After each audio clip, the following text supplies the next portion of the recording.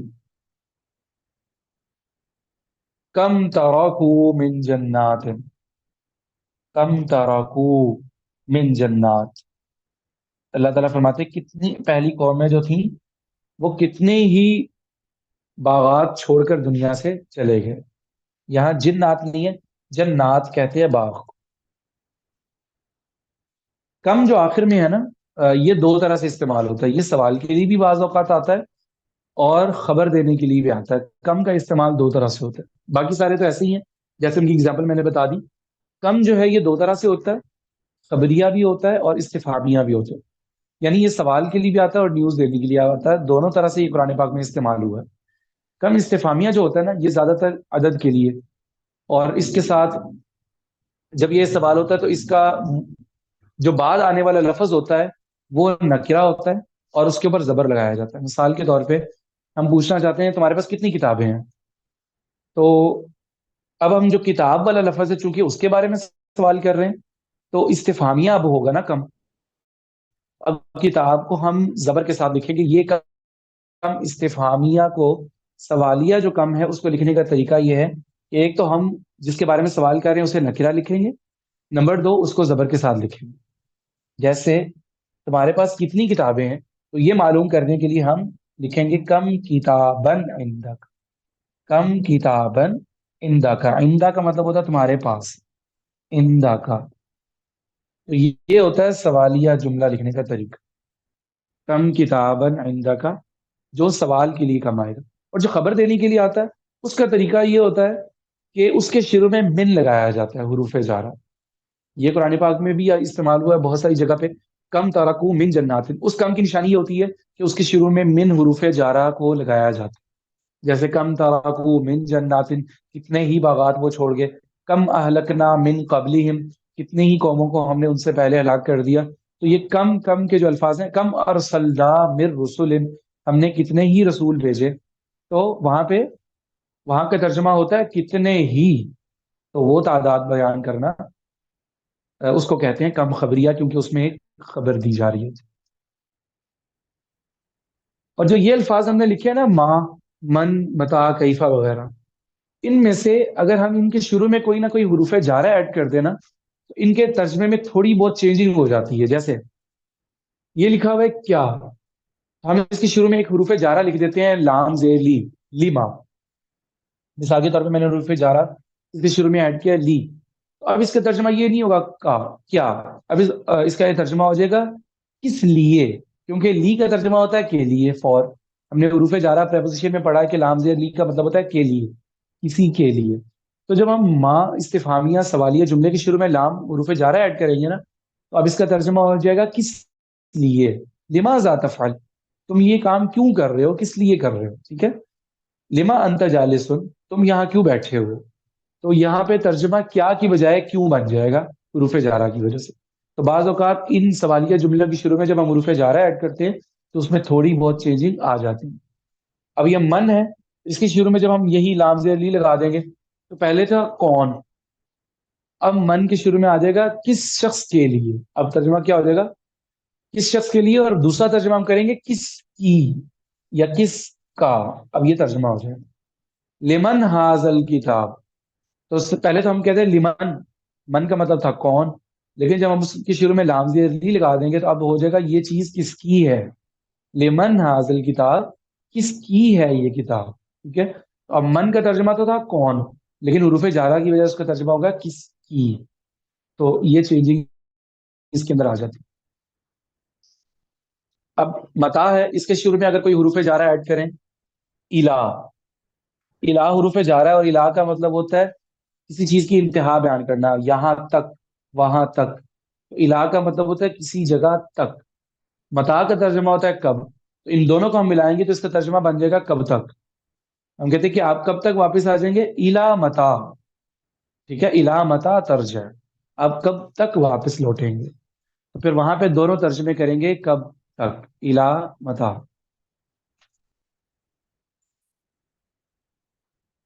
اور اینا کے شروع میں من حروف جارہ لگا دیں. حروف جارہ مختلف ہیں. آپ نے وہ بھائی کو کل سبق ریوائز کروایا تھا، تو اس میں حروف جارہ وغیرہ کا کوئی تذکرہ ہوا یا نہیں ہوا، پریپوزیشن کے جو ورڈز تھے؟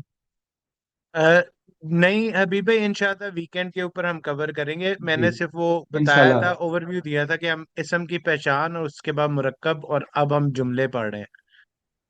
جی جی، حروف جارہ کا تعارف کروا دیجیے گا، کوشش کیجیے گا آج یا کل یا ویکینڈ پہ انشاءاللہ. اس لیے کہ حروف جارہ بہت ساری چیزوں میں استعمال ہوتے ہیں، اس لیے وہ عربی میں شروع میں ہی پڑھا دیے جاتے ہیں. تو اب من جو ہے، من کا ترجمہ ہوتا ہے سے، فرام. تو جب آئینہ کے شروع میں ہم نے لگایا تو اس کا ترجمہ کیا ہو گیا، ویئر فرام. اب اس کا ترجمہ، ویسے انا کا ترجمہ تو ہوتا ہے نا کہاں سے، کس طرح سے. اس کا ترجمہ کہاں سے بھی ہو سکتا ہے، کس طرح بھی ہو سکتا ہے، کس طرح. لیکن جو من اینا آنتا ہے نا کہ آپ کہاں سے آئے ہیں. ٹھیک ہے، تو من چونکہ جیسے میں نے بتایا کہ الہ لمٹ اینڈ والی بتاتا ہے، اور من سٹارٹنگ کی لمٹ بتاتا ہے، کہاں سے اور کہاں تک. تو من اینا کا مطلب ہوگا کہ کہاں سے، کہاں سے، ویئر فرام. اور من اینا انتا، آپ کہاں سے آئے ہیں، آپ کہاں سے تعلق رکھتے ہیں.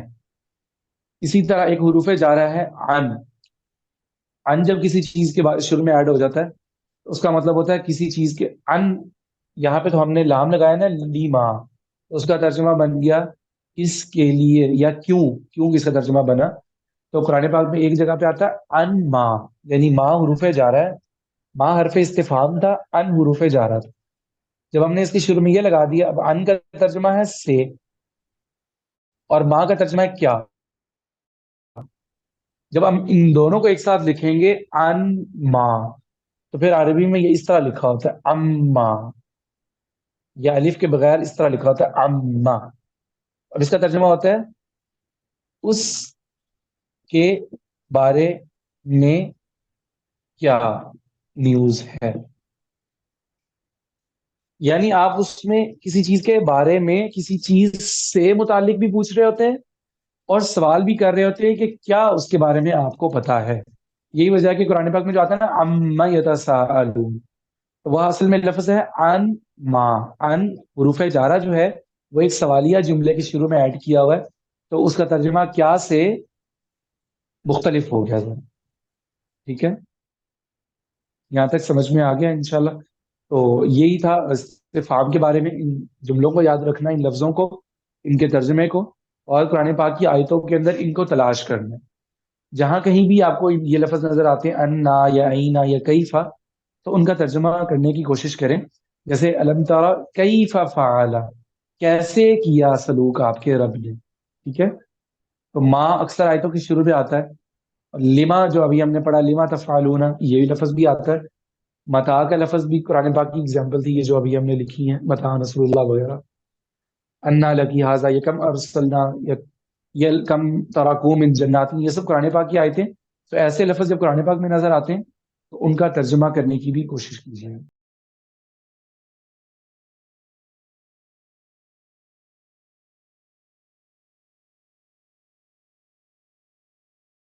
تھینک جی، یو. کوئی اور اگر بات سمجھ میں نہیں آئی تو وہ آپ پوچھ سکتے ہیں اس چیپٹر کے بارے میں، جو استفہام سوالیہ جملے کے جو انہیں پڑھیں. استفہام کا مطلب انکوائری ہوتا ہے نا اردو میں. جی، اس کی میں وضاحت کر دیتا ہوں، یہ بہت دلچسپ چیز بن جائے گی انشاءاللہ. استفہام، یہ جو سین اور تا ہے نا، سین اور تا، اس کے بارے میں آپ یاد رکھیے کہ جس بھی لفظ کے شروع میں یہ سین تا ایک ساتھ استعمال ہوتا ہے نا عربی میں، قرآن پاک میں بھی بہت ساری جگہ پہ، تو اس کا معنی ہوتا ہے کسی چیز کو طلب کرنا. سین اور تا جس ورڈ کے لفظ کے شروع میں آ رہا ہوتا ہے، جیسے یہاں پہ استفہام، تو اس کا ترجمہ ہوتا ہے کوئی چیز طلب کرنا. اور باقی یہ جو لفظ ہمیں نظر آ رہا ہے نا، فاہامی، یہ اصل میں کیا ہے؟ فہم، سمجھ. آپ کسی چیز کے بارے میں علم طلب کرنا چاہ رہے ہیں، کسی چیز کے بارے میں آپ جاننا چاہ رہے ہیں، تو استفہام کا یہ معنی ہوتا ہے. ٹھیک ہے؟ جس چیز کے بارے میں آپ کو نہیں پتا اور آپ اس کے بارے میں جاننا چاہ رہے ہیں، اس کے بارے میں آپ علم طلب کرنا چاہ رہے ہیں. ٹھیک ہے؟ فہم طلب کرنا، یہ اس کا ترجمہ بنتا ہے جی استفہام کا. تو یہ اصل میں سوالیہ جملے کے لیے استفہام کا لفظ بولا جاتا ہے. یعنی آپ جب سوال کر رہے ہوتے ہیں تو تب بھی آپ کسی چیز کے بارے میں جاننا چاہ رہے ہو. جزاک اللہ خیر. السلام علیکم ورحمۃ اللہ وبرکاتہ.